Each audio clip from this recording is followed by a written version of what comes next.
ఒక చిన్న పల్లెటూరులో రాఘవయ్య అనే వృద్ధుడు జీవించేవాడు. ఆ గ్రామంలో ఆయన పేరు అందరికీ తెలుసు. ఎందుకంటే ఆయన పూర్వీకుల ఇల్లు గ్రామంలోనే అతి పెద్ద ఇల్లు. కానీ ఆయన పూర్వీకుల ఇల్లు గ్రామంలోనే అతి పెద్ద ఇల్లు. లక్ష్మమ్మ మంచి మనసున్నది, కాని స్వభావం బలంగా ఉండేది. ఒకసారి ఆమె తాను నమ్మిన మంత్రగత్తె దగ్గరికి వెళ్లి భవిష్యత్తు తెలుసుకుంది.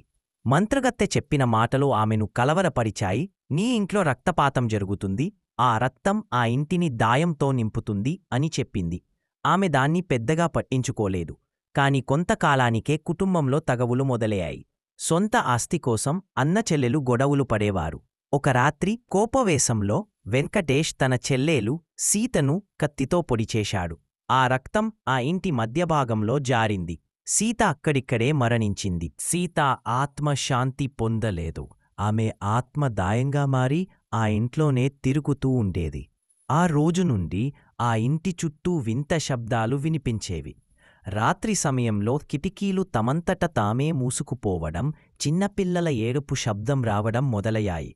గ్రామంలో భయం. గ్రామస్తులు ఆ ఇంటి దగ్గరికి కూడా వెళ్లరాని స్థితి. ఎవరైనా దగ్గరగా వెళ్తే వింత అనుభవాలు ఎదురయ్యేవి. ఒకసారి 3 యువకులు ధైర్యం చేసి ఆ ఇంట్లోకి వెళ్లారు.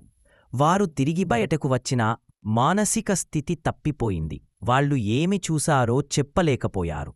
కేవలం అమ్మా రక్షించు అని కేకలు వేస్తూనే ఉండిపోయారు. ఆ రోజు నుండి ఆ ఇల్లు పూర్తిగా మూతపడ్డది. రాఘవయ్య మాత్రం తన పాపం వల్లే ఈ దాయమ వచ్చిందని బాధతో రోజులు గడిపేవాడు. సత్యాన్వేషి ప్రవేశం కొన్ని ఏళ్ల తర్వాత ఒక సత్యాన్వేషి పరిశోధకుడు ఆ గ్రామానికి వచ్చాడు. ఆయన పేరు అనిరుద్ధ్. అతనికి అలాంటి భూతప్రేతాల మీద ఆసక్తి. ఆయన ఆ ఇంటి కథ విన్న వెంటనే లోపలికి వెళ్లాలని నిర్ణయించాడు. గ్రామ పెద్దలు ఆపినా అనిరుద్ధ్ వెనుకాడలేదు. రాత్రిపూట దీపం పట్టుకొని ఆ ఇంట్లోకి ప్రవేశించాడు. లోపల చీకటి గాఢంగా ఉంది. కోణలపై పాత రక్తపు మరకలు కనిపించాయి. ఒక్కసారిగా వెనక నుంచి స్త్రీ స్వరం వినిపించింది. నన్ను ఎందుకు చంపావు అన్నయ్యా? అనిరుద్ధ్ గుండె బలంగా కొట్టుకున్నా ధైర్యంగా, నేను నీ అన్నయ్యను కాదు, నీకు శాంతి కలిగించడానికి వచ్చాను అని అన్నాడు. సీత ఆత్మ తన బాధను తెలియచేసింది. నా రక్తం ఈ ఇంటిని శాపగ్రస్తం చేసింది. నా ఆత్మను విముక్తిపరచేవాడు ఎవరూ లేరు అని ఆర్తనాదం చేసింది. విముక్తి అనిరుద్ధ్ శాస్త్రవేత్తం మాత్రమే కాదు, మానసికంగా బలమైనవాడు కూడా. ఆయన సీత ఆత్మకు శాంతి కలిగించేందుకు పూజలు ప్రారంభించాడు. మంత్రాలు జపిస్తూ ఆ ఇంటి మధ్యభాగంలో దీపం వెలిగించాడు. ఆ సమయంలో గాలి బలంగా వీచింది. తలుపులు బలంగా మూసుకుపోయాయి. ఒక్కసారిగా తెల్లని కాంతి కమ్మకొని సీత రూపం ప్రత్యక్షమైంది.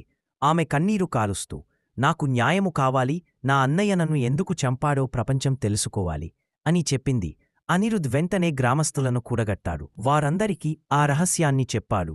సీతను హతమార్చిన వెంకటేష్ అప్పటికే పాపభారం భరించలేక ఊరిలో వేరే చోటికి వెళ్ళిపోయి ఉండేవాడు. కాని సీత ఆత్మను శాంతింపజేయడానికి గ్రామ పెద్దలు కలిసి ఆమె స్మారకార్థం ఒక దీపస్తంభం నిర్మించారు. ఆ రోజు రాత్రి సీత ఆత్మ మళ్లీ ప్రత్యక్షమైంది. ఈసారి ఆమె ముఖంలో ప్రశాంతత కనిపించింది.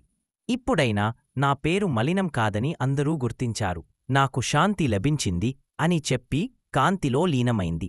ముగింపు: ఆ రోజు నుండి ఆ ఇల్లు శాపగ్రస్తం కాకుండా పుణ్యస్థలంగా మారింది. గ్రామస్తులు అక్కడ దీపం వెలిగించి ప్రార్థనలు చేసేవారు. రాఘవయ్య తన మిగతా రోజులు ఆ స్మారక దీపం వద్దే గడిపాడు. దాయమ కథ ఒక విషయం నేర్పుతుంది.